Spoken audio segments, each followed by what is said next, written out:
Hi everybody, and thanks for coming to PubhD. Sorry for the video I was doing myself. So I'm just going to go straight to our first speaker, because you've been waiting a while here. Seán Mooney is a PhD student from UCD, the School of Physics. He's here to talk about his work on black holes. So, without any further ado.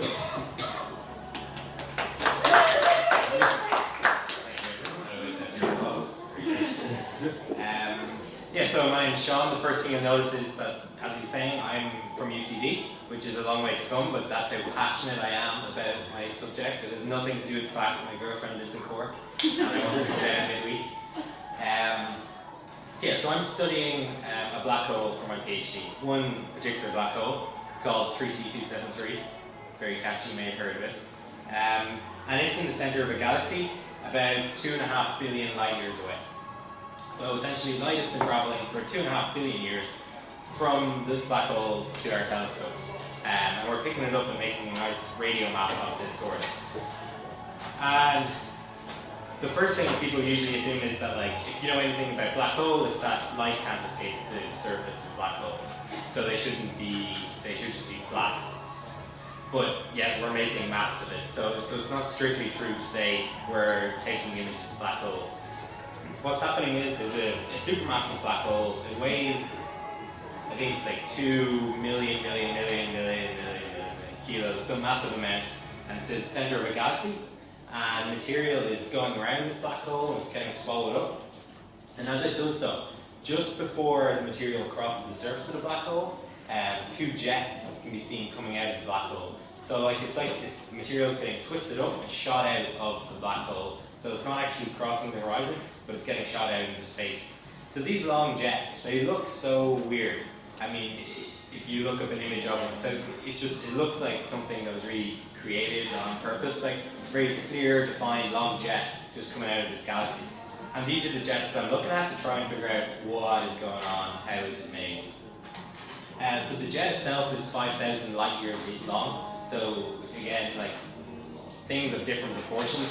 And the fact that the black hole is so heavy and the whole thing is 2.5 billion light years away, I mean, if there's a couple of assumptions that people made about studying this, they're like, one, I couldn't ever study it because it's so daunting, we're so small, blah blah blah, like in the context of how big the universe is. But I mean, the first thing is when people are like, our lives are so fleeting versus these things that are like 2.5 billion light years away. It's like, well, how long? My first instinct was like, how long would your life have to be to make it? So if you lived for like 1 billion years, would it be then? Would you feel better studying these things? Or people also say the size of it is large, but if you were, if you weighed like more than a galaxy, or you were wider than a galaxy, like as a person, it wouldn't necessarily make these things easier to study. So like I don't really find it exciting to study these things. They're quite cool. But the other thing is, people often say that it's the technical side of it. I mean, you must have need to do a lot of maths and you need to know a lot of physics. But I mean, I failed both maths and physics for a junior cert and leaving cert. Now, that's not true at all. But if it helps you to think that and it motivates you to do it, then by all means. So this is the source I'm looking at, and even though I described it as being quite a large object, as I said, it's really, really far away. So on the sky, it's about 1,000 times smaller than the moon, if you were to look at it for the naked eye. So you effectively can't see it. And also we're using a radio telescope, and we can't see in radio waves. So it's too small to see, and our eyes aren't even sensitive to it. So even though like the pictures we get from a telescope are dramatic, it's basically not there. But obviously to look at these kind of things, then you need a very powerful telescope. And the telescope I use is called LOFAR. So this was in the news last year because a LOFAR station was built in Ireland, in Offaly. That may sound like a weird phrase to hear with a telescope, so I'll just back up for a second. So with a telescope, the objective is, the bigger your telescope is, the better resolution you're going to get in the sky. Let's make something big and you can get better images. And people were just going along with that for decade after decade, being like, bigger telescope, bigger, bigger. And it kind of culminated with a telescope called Arecibo they built in Puerto Rico, where they couldn't build a dish too big without gravity actually distorting it and defocusing the light. So they found a big, basically just a dome shaped, like the top of a mountain, and built a telescope into it. And it's featured in one of the James Bond films. So that was one way. I mean, it could only look in one direction, straight up, but that lasted for a while. But then we kind of needed bigger telescopes. So how do you do that? So the solution was to build a bit of it in many different countries across a large space. So LOFAR is this style of telescope. It's called an interferometer. So there's a part of a LOFAR telescope in Ireland, there's some in the Netherlands, some in France, Poland, Germany, and lots of different parts, and they're used all at the same time in conjunction to look at one point on the sky. And you can then, doing some clever maths, you can actually effectively have a telescope that's as large as the circle encompassing all those sites. So basically you have a dish that acts as the size of Europe. And as a result of that, you get really, really good resolving power. So you can see you can see 0.04 arc seconds on the sky, and that means nothing to anyone. But in human terms, in literal human terms, if you get a human hair at a distance of about 10 meters, probably from me to you, is that 10 meters? Yeah. But the width of a hair at 10 meters, that's the resolving power of this telescope on the sky. So that is an incredibly fine amount, but then, so even if we're looking at something that's, thousands of times smaller than the size of the moon, you're actually still making really high detailed images. And the kicker is as well, so this is a radio telescope, so we're not looking at optical light that we see, we're not seeing stars as we see them, it's a completely different regime. And there are three major problems with that. So first one is, radios. People are familiar with the concept of a radio and listening to the radio, but that, calling radios a radio is a bit of a misnomer, so people kind of think, oh, I hear radio waves, but you don't hear radio waves. So you see, radio waves and light waves are all part of the electromagnetic spectrum. But what happens is your radio antenna is picking up radio waves and then it's emitting sound waves, and that's what we hear. But the fact that our telescope is tuned to radio waves from space, it's also tuned to radio waves from, that humans make. So one of the biggest problems with trying to use it is something called radio interference. And this is literally, I call it, you can go red FM factor or whatever, but we actually pick up signals from radio stations throughout the country in the telescope, in our observations, that you have to try and filter out.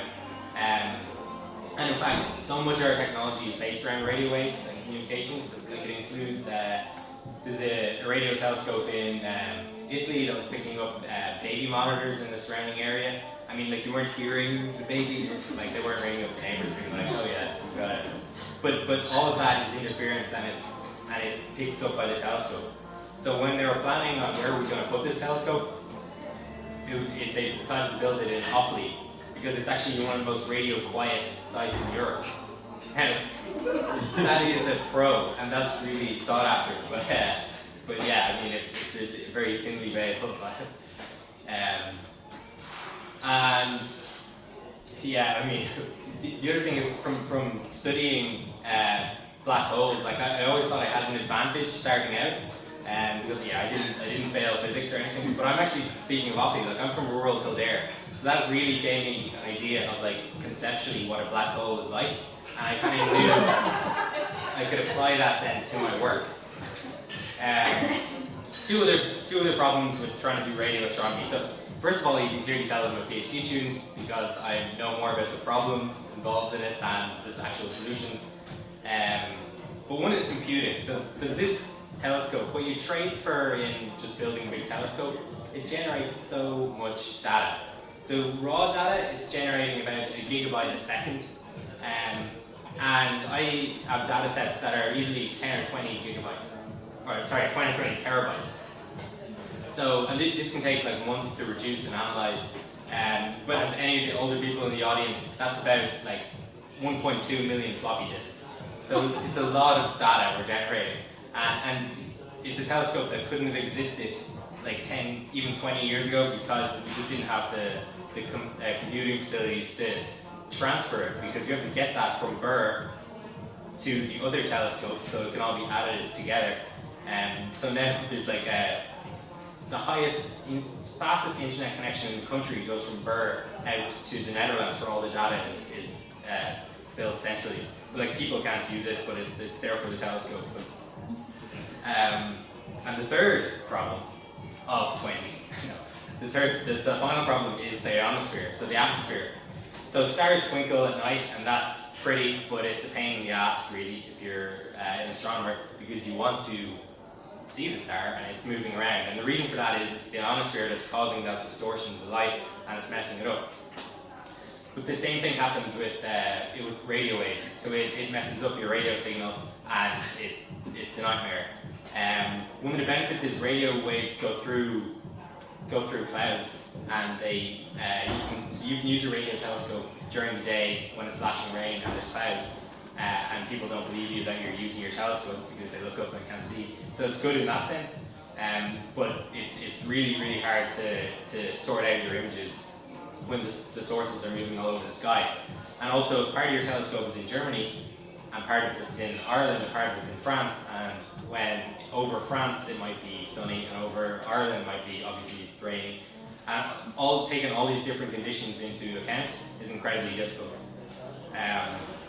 Also, I don't know if anyone's been to Bern and seen the telescope, or ever seen a picture of LOFAR, but if you Google it, you mightn't even believe that it is much of a telescope. So, as I said, we're moving away from dishes. So all the telescope looks like is a set of antennas in a field. Like it's about a meter high, just stick car antennas basically, a load of random things in a field. And it really does not look like a telescope, and it's an absolute nightmare for outreach, because you take a bus of kids from Cork or Dublin or whatever, you drive them for an hour and a half to Offaly to look at the telescope. They get out of the bus, and then you have to point at a load of low electronics in a field and say, yeah, see, good, this is great. So there are challenges with it, but yeah, it's pretty cool. What else do they do?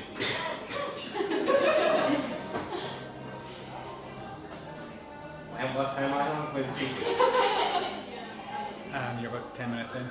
Oh, well then it's still 10 minutes, but if anyone wants to know anything in particular, actually, yeah, I'll take any questions. Also, aliens, or I don't know, whatever the usual astronomy topics. Yeah, shoot. Maybe just start with so why this particular black hole? Like, because probably there are others out there. Like, why this one for your PhD? I know. Yeah. Tell me about it. So there are many sources, and to spend 4 years of your life looking at one tiny dot when there are loads. But the motivation is that there's basically a gap in the literature, a classic PhD phrase that they found a niche, but this source hasn't been studied. The radio waves from this source hasn't been studied. So there's something there that I can improve upon. Now, I've quickly realized the reason why the radio waves from this source haven't been studied. And that's because it's incredibly difficult to analyze your data. So that's why I did it, but if I end up changing it to a different source, it will be because, it's but yeah, there's nothing special about it, about what it's doing there, yeah. So they're all very similar. What kind of results do you get from these black holes, like size or their behavior, or what would be an interesting thing to know about these things? Yeah, so there's a few key things that control everything about it. And that's, I guess, so much of science is you're always trying to come back to the one or two parameters that you can say that tells us everything about it. One is the mass of the black hole, which kind of makes sense. That's going to control all the gravity of the galaxy. The other is the accretion rates. It's how quickly it's gathering mass. And the final one is probably the magnetic field strength. So Earth has a magnetic field, and so do other planets. But the magnetic field in the black hole will kind of dictate what kind of shape you get of these jets and how fast the material is going out. I mean, the material ends up traveling at 0.7, 70% of the speed of light. So it's traveling, incredibly fast, and it's just, again, when you're studying these things, you have to take on special relativity. So you can't assume work like they work here, and you get near a black hole, you know, time gets distorted and all that kind of stuff. So like they're probably the three parameters that we'd be interested in trying to constrain and put a number on. But yeah, I mean, and these kind of black holes with jets coming out in galaxies, they're not actually uncommon. I mean, if you in the area of the sky about the size of the moon, like with the LOFAR telescope, there will easily be like 5,000 of them. So and the moon is about the size of your thumbnail at an arm's length. So like in movies, they always superimpose the moon. They always grow it to make it look bigger, but in actuality, it's actually quite small. But yeah, there's no shortage of them. But by understanding one in detail, it's kind of a case study for. Yeah. Two questions. One, does the black hole, maybe it's like from the movies and things, does the black hole store data for the objects, whichever that goes in? And the second question, does black hole is the end route to the path of multiverse? Yeah, there's two things well beyond my expertise. No, they're fair questions, but honestly, it's like that. It's well beyond science at the moment to have any kind of answer for that. Like people just don't know. So, so the black hole is supposed to be, which I probably should have started with. But if you replace the sun with a black hole that's the same mass, nothing else will happen. You keep going around it just the same. It's like all the black hole is a lot of mass in a small area. It doesn't actually like suck you in any more than the sun is so close in. But what it is, it's so heavy that do I have to turn something? It's black there, the aliens there. Yeah. So like that's as much as we know, but we don't know if the reason light's not escaping, like information isn't escaping or light isn't escaping. Yeah, oh god. we don't know if that's because there's a problem with the physics, like if our equations are not explaining it right, or if that's actually what's happening. I mean, the reason Stephen Hawking won the Nobel Prize was, did he win the Nobel Prize? No, zero pennies on video, but no, his big contribution to physics was Hawking radiation. So where you're getting information like the black holes erode, and that was kind of proving that there's some kind of information going out. But yeah, people don't know. That's a long way of saying it's unknown. And yeah, I've seen like Inception and different movies. People go to black holes and come out in the library in a kid's bedroom 50 years ago and stuff. But there's it's hard to weigh in on that kind of stuff. So, what causes the jets? So, the material is going around the black hole, and as it goes in, it's going faster and faster and faster. And then as it's coming in, it's going really fast, and then... So, centrifuge? Yeah, but if stuff isn't aligned, then it just gets spun up and basically shot out. It's kind of like the same as, like, I suppose, if you're draining a bath or something and it's going down, but then it's the magnetic field that's getting twisted, and then basically lining up, and then the material, some of it just leaks up and just gets shot out like a spring. Any other questions? Aliens or something. Come on, must be something. When was it discovered? Yeah, that's actually an interesting topic. So the reason why one of the reasons I'm choosing to study it is because it was like the first quasar discovered, and it was in the 60s. So the term quasar is kind of one of those words you see on like leisure texts and stuff. It's a real like sciencey word like quantum. But quasar actually meant quasi-stellar object. So quasi-stellar is in it looks like a star. So it was so bright in the sky when they discovered it in the 60s. They thought like, oh, it obviously has to be in the galaxy. It has to be like pretty close to us. But then they found out like there was a debate in the literature for a couple of years, and then they're like, no, I mean the universe is actually way bigger than we thought, and it's actually really, really, really far away. But it has historical significance as it's it was like the first one discovered, but it was in the 60s. And it has never been studied. Like it's So- discovered in the 60s, but never. So it's been studied like the optical light, the like gamma rays, the X-rays, like it's a really well studied source, but then to use a telescope like LOFAR, which couldn't have existed until recently because of you just need the computational facilities to build a telescope. So like that's given us a new kind of angle that we can now look at this new object with a more powerful telescope before. the fact that we can see it with better resolution, you're actually making out much more detail. So originally the jet was like 4 pixels of, people were like, oh, it's a jet. And it's nothing like, artist's interpretation of them. Now the images actually do look like, and that's actually a good thing. If you ever Google, go to Google Images and put in black hole, active galaxy, whatever, very often if it looks very nice, it's an artist's interpretation. The real ones are like pixely and also you said the atmosphere is always getting in our way, like distorting it also.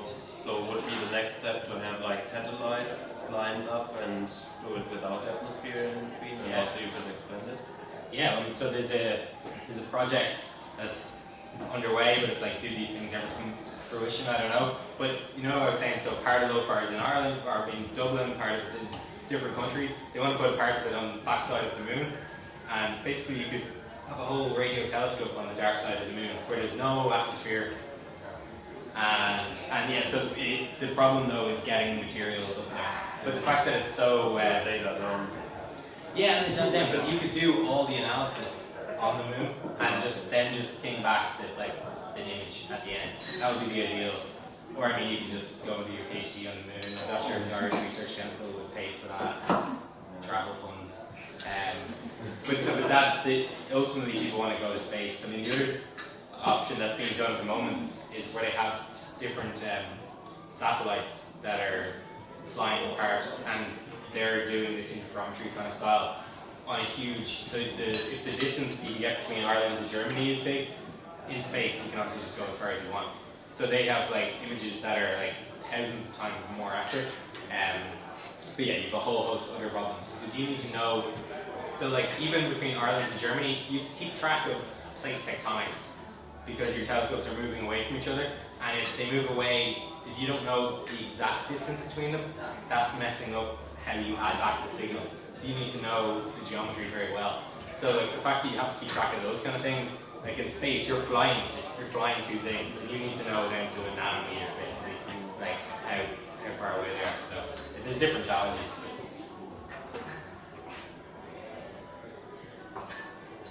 Alright.